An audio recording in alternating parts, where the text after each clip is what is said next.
근데 이제 이게 핵 문제 이게 나오면은 이게 생각나는 게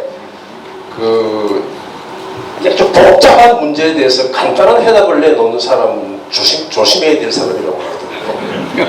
우리가 살면서 두 가지 형태의 조심해야 될 사람이 있는데, 한 사람은, 한 종류의 사람은 아주 그냥 살갑게 다가오는 낯선 사람의 친절함. 전혀 모르는 사람이 갑자기 친절하게 다가올 때 그건 조심해야 될 사람이고, 아주 복잡한 문제를 간단하게 해결해야 할 수 있다고 답을 내놓는 사람부터 조심해야 될 사람인데, 오늘 토론하시는데 이걸 쭉 들어보니까 전부 굉장히 조심스럽게 접근하고, 또 이야기를 들어보면은 상당히 접근이 많이 되고 있어요. 공동분모가 많이 이제 되고 있는데, 특히 이제 이 국제 안보나 이 핵 문제를 많이 이렇게 공부를 하다 보면 가장 많이 접근하는 단어 중에 하나가 파이어월입니다. 파이어월. 원자력의 평화적 이용과 군사적 이용 사이에는 방화벽이 얼마나 있느냐. 사실은 그 방화벽이 없거든요. 이걸 쭉 이야기하신 거 보면은 어느 단계 가면 그거 넘어가면 방화벽을 넘어가는데, 이제 그거를 만들기 위해서 NPT를 만들었고, 미국은 이제 미국과의 원자력 협력 협정이라고 해서 이제 방화벽을 만들어서 못 넘어가게 이제 이렇게 해놓고 있지 않습니까? 그런데 그런 차원에서 오늘 이야기 들어보면 전체적으로 그 방화벽 사이를 어떻게 넘을 건가 안 넘을 건가, 안 넘으면서 또 우리의 안보를 어떻게 만들까, 이런 그 차원을 의견이 모아지고 있는 것 같아서 저는 상당히 다행이라고 생각을 하고, 다만 그런 면에서 한두 가지 좀 이제 제가 생각나는 거를 보태자면은, 아까 우리 전용우 이사장이 말씀을 잘 하셨는데, 북한이 핵을 가지고 써가지고 자살 행위를 한다는 것은 상당히 그 가능성은 낮습니다. 다만 북한이 자살 행위로 가지 않으면 안 되도록 우리가 몰고 가서는 안 되겠죠. 그죠? 상대방은 자살 행위 가지 않으면 안 되게 몰고 가면 그 자살 행위 하는 겁니다. 거기에 우리 안보 전략이 있고, 특히 이제 지금 우리 현재 있는 정부에서는 그 부분을 조금 신경을 좀 써야 되지 않겠느냐. 그게 북한에 대해서 유화적으로 하자 이런 게 아니고, 이게 이제 우리가 이 push against the wall 이런 말이 있어요. 사람을 벽에다가 대고 밀어 제끼면 더 나갈 벽이 없습니다. 그럼 앞으로 튀어나옵니다. 그럼 앞에 있는 사람을 때립니다. push against the wall 이런 거는 잘 안 하는 게 맞다 이런 게 들고, 대신 이제 이게 북한이 이제 핵을 가지고 우리를 때릴 거냐 안 때릴 거냐 이런 문제를 가지고 논의를 많이 하는데, 핵을 가지고 치냐 안 치냐 하는 것은 이제 핵을 디토네이트 한다는 거 아닙니까? 핵을 투발시키는 거. 그건 핵을 사용하는 두 번째 핵의 목적이거든요. 핵을 사용하는 첫 번째 사용 방식은 핵을 투발하지 않고 상대방의 행동 양식이나 상대방의 정책 결정이나 태도를 바꾸게 하는 게 그게 첫 번째, 그게 이제 political use란 말이에요. 우리가 지금 북한에 의해서 상당히 political use를 당하고 있습니다. 근데 지금 우리가 확장억제 방식에 의해서 워싱턴 선언 등등 이런 걸 해서 하고, 그런 상황에서 핵 우산을 강화를 하더라도 북한에 의해서 politically 이용, politically coerce, 압박당하고 강압당하고 조종당하는 그거는 막을 수가 없어요. 핵을 가진 북한 때문에 자꾸 행동에 뭔가 위축이 되는 겁니다. 아주 대표적인 게 2019년에 판문점에서 문재인, 트럼프, 김정은 만났는데, 회담장에 들어갈 때 누구 들어갔어요? 트럼프하고 김정은 들어가고 문재인 대통령 바깥에서 문 밖에 남자가 됐습니다.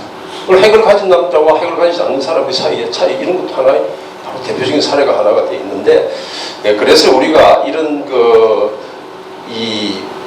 북한이 핵을 정치적으로 사용하고 있는 것을 우리가 당하고 있는 것은 북한에 의해서만 당하는 게 아니라, 동시에 미국의 핵우산을 받음으로 해서 우리가 지불해야 될 대가도 엄청납니다.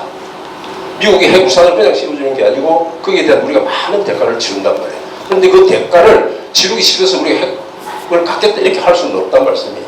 그래서 우리가 나오는 타협 중에 하나가, 자, 현재의 확장 억제를 강화하면서 그대로 한미동맹 유지하면서 가는 거 A안.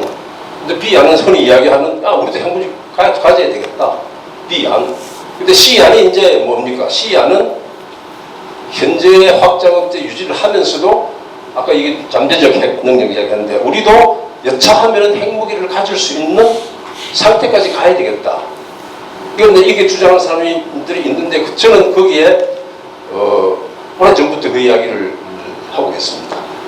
쉽게 말해서 핵을 당장은 핵무기를 갖고 있지 않지만은 무기화되지 않은 무기 시스템, unweaponized weapon system, 이런 시스템까지 이제 가야 되거든요. 이제 그런 그 상태를 가려고는 그걸 가지고 이제 사람들이 그 이야기를 하면 그럼 뭐냐 도대체가? 당신은 A야 B야?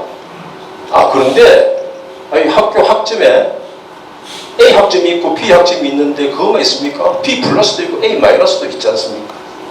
우리가 A 마이너스 정도는 가 있어야 우리의 이 북한에 의해서 강압되는 것뿐만 아니라 미국의 우산에 의해서 그늘에서 숨을 죽이고 있어야 되는 이런 등등을 넘어설 수가 있다.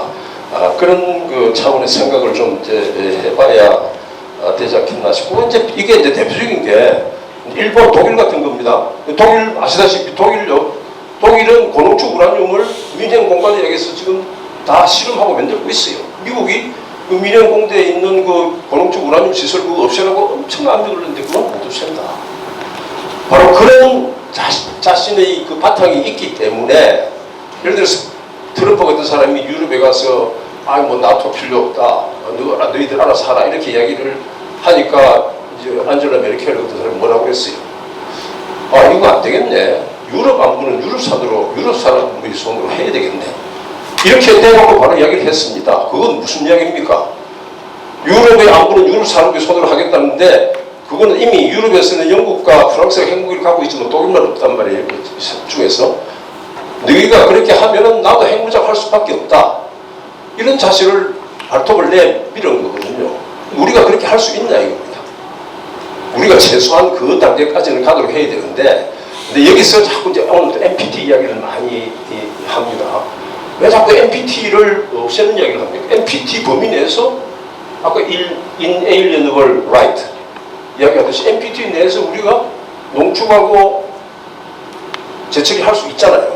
한미 원자력 협정 때문에 없는 거고, 지난번에 2015년 개정한 거기에서도 서로 협의해서 할 수 있도록 하자 이렇게 돼 있기 때문에 그 분야에 외교적 초점을 집중을 시켜서 하고, 그 다음에 이걸 2004년에 있었던 것처럼 또는 그 전에 박정희 대통령 때처럼 뒤에서 할 게 아니고 공개적으로 확실하게 우리의 상황이 이렇기 때문에 경제적이나 또 한국이 경제적 목적으로 뉴클리어 퓨얼 사이클을 한다고 해서 한국은 절대 경제적 목적으로만 하지 군사적 방어벽은 넘지 않을 거라고 생각하는 나라는 세상에 없습니다.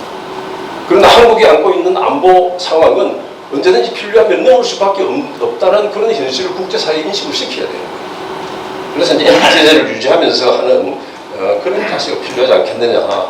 저는 오늘 제아마 이야기 전체 토론 전반 세션, 후반 세션에서 합치면은 제가 생각하는 거하고 크게 벗어나지 않는다고 저는 생각을 하는데, 또 모르겠습니다. 이게 아까 모두에 말씀드린 대로 아주 복잡한 문제를 두고 제가 간단하게 해답을 냈는지는 모르겠습니다만 오늘 많은 도움이 됐습니다. 감사합니다.